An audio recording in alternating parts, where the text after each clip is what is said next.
Hey everybody, hope you're having a good day. Mine went to shit.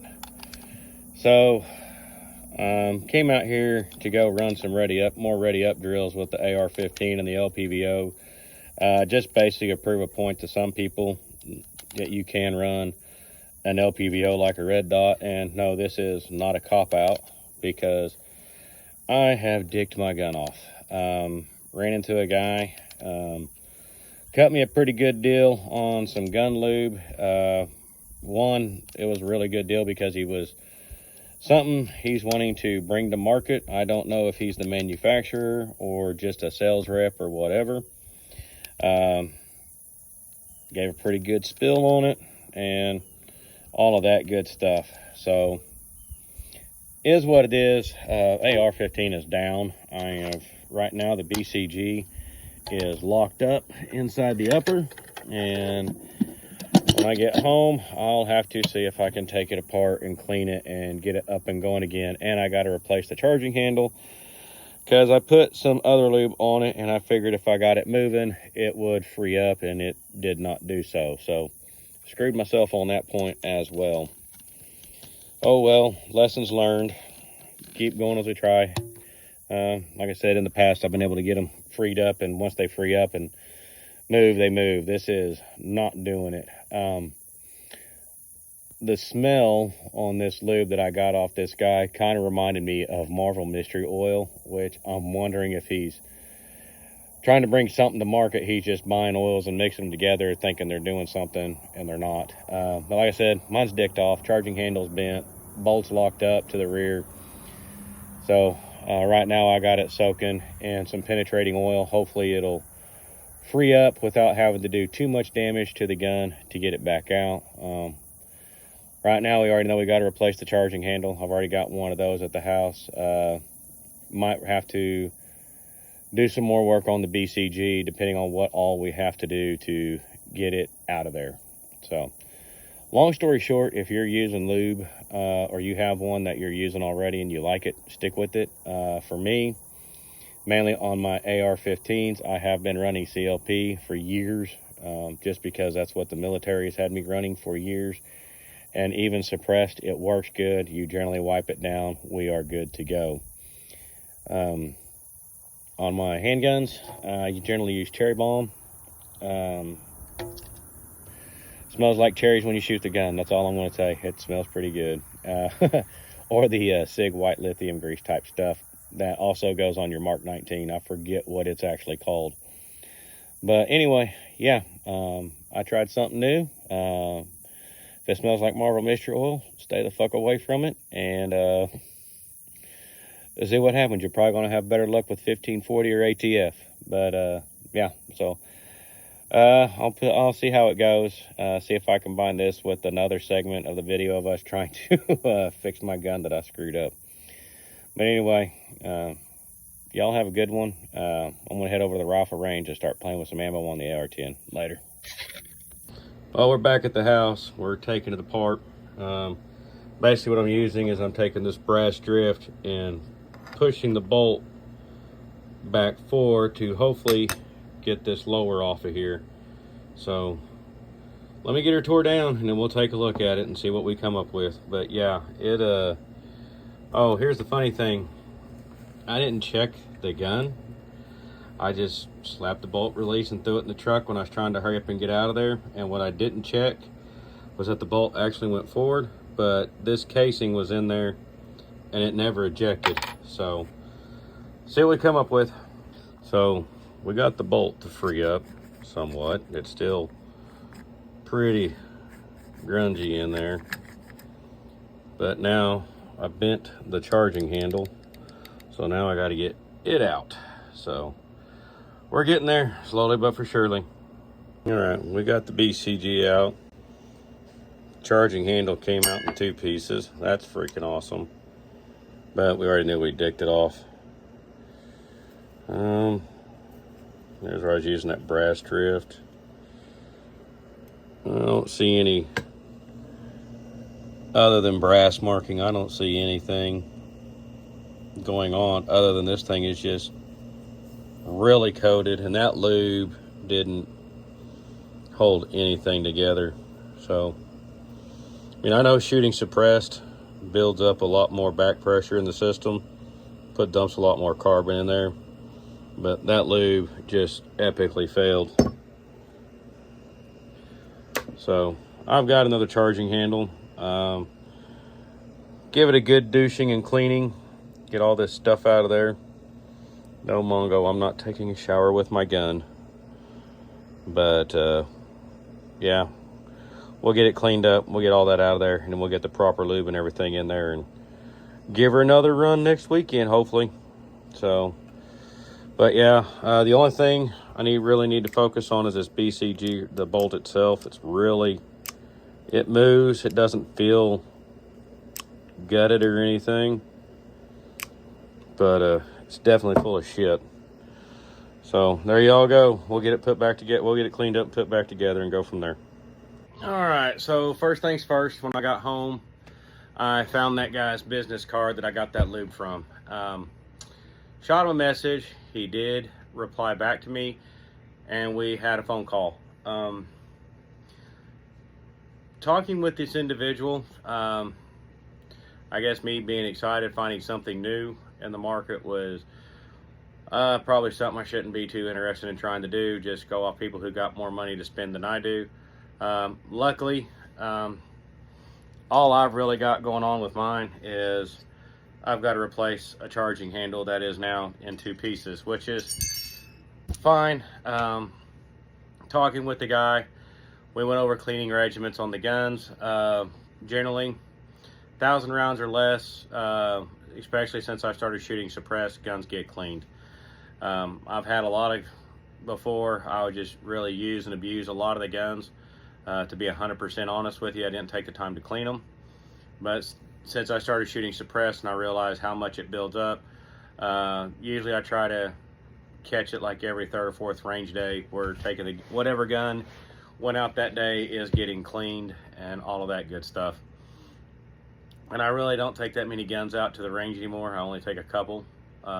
Basically, the Poverty Pony Hitter that got made into something else, and the AR-10. The 2 I pretty much do just about anything and everything with. So we went over the cleaning regimen. He is going to replace the BCG. Told him I had to use a brass drift right here to get the BCG out and all of that good stuff once the charging handle took a shit on me. Excuse me.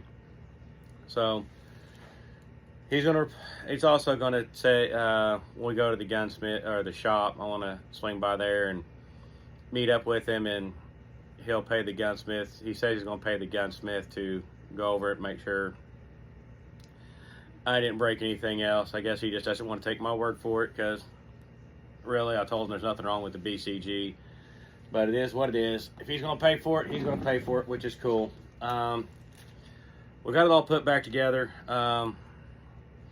Like you see earlier on this video, that BCG or carrier was really freaking dry.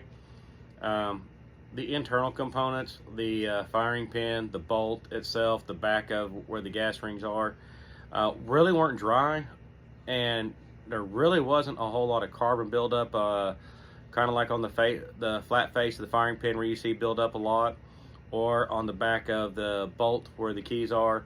Didn't really have any normal abnormal buildup of carbon. Sorry. Only thing I really noticed is like the lube would not stay with COP. You shoot it a lot, you get that carbon inside here. So these are DI guns, so gas goes back in here.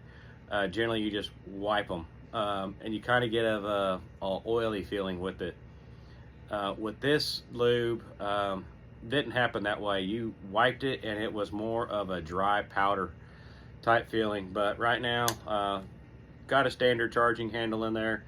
When we get the new one, we'll go with it. But there's not any, don't really feel any chugging or anything like that going on right now. So the gun will run now again, now that that's took care of. So the spent case that was in there, that was pointed out earlier in the video, That's just me being not paying enough attention, thinking, oh, it ejected and the bolt was locked to the rear, dropped it, and I had somebody else with me when I was out at the range that day, and they loaded this gun in the truck while I was loading another gun in the truck. I got home, all the dust goes over, I closed it, bolt was already forward. I just figured they sent the bolt home and all of that good stuff. That's the only way I can explain that one. Other than that, no, not a held up. Like I said, there's some brass marks on the BCG now, which might not help that coating out that's on the BCG, but I'll keep it lubed, and I won't have any other issues going forward. Meet with that guy on Tuesday, see if he shows up or not, or see if he shows up at the gun shop before I do. And yeah, I think we covered everything. Just dried, just like it dried out. I don't know how else to. Only way I can really describe it, if you're a mechanic and you go through and you pull carbon off of something like a valve or something on an engine that's not fueling properly, that's what it felt like. It just, generally the CLP and rim oil and other types of gun lubes that are out there, I've never had that type of feeling before, so there's that. I did make a comment about cherry bomb grease. It's right here. This is what I use on my handguns, my Glock, my SIGs, Canic, the FMP. Works great. Does a lot better than CLP does on handguns. Got to clean it every now and then, even if you just don't shoot it. That's with any type of grease, though. They like to build up dirt and catch dirt and everything else, and the more you shoot them, the longer the grease lasts. That's been my experience so far. So I think, yeah, so let me run back down over it real quick. BCG, outside of it was dry. The firing pin still had moisture on it. The bolt itself still had moisture on it. I don't think that was from the actual lube that I got off the guy. I think that was more from the penetrating oil, because I really soaked the crap out of it before I put it in the truck to try and get the carbon and everything to start breaking up. One thing I did note, like I said, you wiped it down. The carbon was more of a dry powder than, didn't really have any moisture into it, I guess would be the way to put it. Or I might have that flip-flop, but I don't think I do. But it wiped down. Before I lubed it up, after wiping it down, putting the gun back together, just kind of playing with it, it felt like you put a brand new gun together with no lube. And so I pulled it all back apart, coated everything in CLP. Further on, what I am going to do is, when I meet the guy at the gun shop, I am going to buy a few more bottles of CLP and put it in a larger container. I'm going to pull the buffer tube off, pull the BCG back out, and I'm just going to let them soak for a few days and all of that good stuff. So if there's any other type of material in there I don't want, more carbon in places I don't want, or the penetrating lube and stuff in there, I really don't want that in there, and get that coated in carbon, get carbon catching up on that, because that's not going to work out very well. So we'll do that before we go back out to the range. But right now, the gun, it's up, it's running, and all that good stuff. So that's where I'm at. Yeah, like I said at the beginning of this video, if you've got a lube, it's working for you, stick with it. Don't jump up on the new fancy stuff. Gun lubes I know that work: CLP, Liberal Tears, the Cherry Bomb. Ram oil does decent on ARs. Really kind of more of a bolt gun. It doesn't have a lot of viscosity to it, so it doesn't like heat, and it doesn't like a lot of moving and friction type stuff. Hoppy's is their gun lube is really freaking good. By far, that's my favorite one so far. But out of those 5, those are the ones I would recommend using. So y'all have a good one. I'm out of here. I'm gonna go find something to eat.